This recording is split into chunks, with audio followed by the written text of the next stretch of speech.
आज की कविता में आपका स्वागत है। आज हम आपको सुनाने जा रहे हैं लवली गोस्वामी की दो कविताएं। तो पहली कविता का शीर्षक है कायांतरण।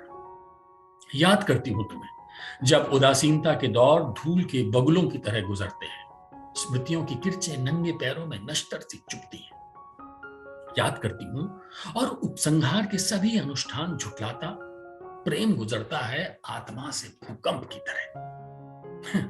अब भी सियासत गर्म तवेसी है जिसमें नाचती है सांप्रदायिकता और नफरत की बूंदें। फिर वे बदलती जाती हैं अफवाहों के धुएं में, दंगों के कोलाहल में।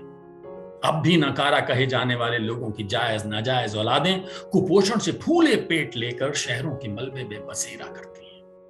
होठों पर आलता पोतती वेश्याएं अब भी रोग से बजबजाती देह का कौड़ियों के मोल सौदा करती हैं।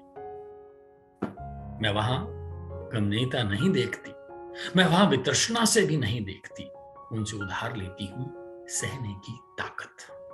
दुख की टीज बांट दी मैंने प्रेमियों संग भागी उन लड़कियों में जिन्हें जंगलों से लाकर प्रेमियों ने मोबाइल के नए मॉडल के लिए शहर में बेच दिए।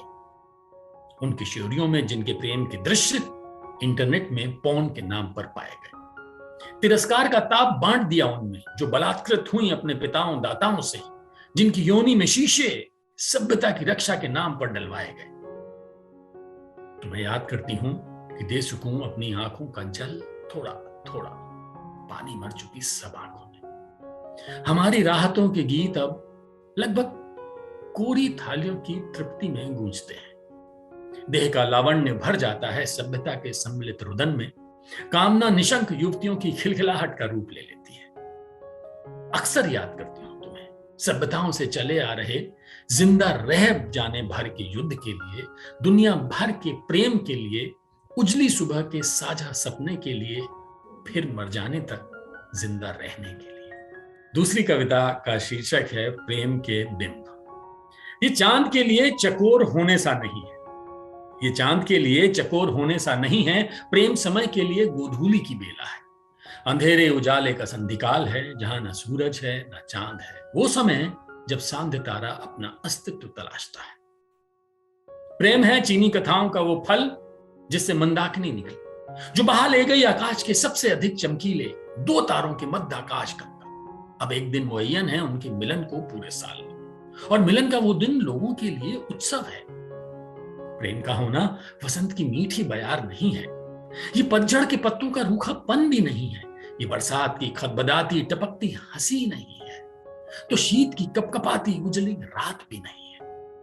ये ऋतुओं का संधिकाल है, वो समय जब लगता है सुख दुख ग्लानि क्लेश मान अवमानना का सबसे तीव्र संकट, जब सबसे तुनक मिजाज होते हैं सब ख्याल, अपनी ही तासीर अजनबी लगती है, और सबसे प्रिय भोजन भी अरुचि पैदा करता है, जब सब अगले मौसम के फूल फूटने वाले होते और हवाओं में आने वाले मौसम की आहट होती है।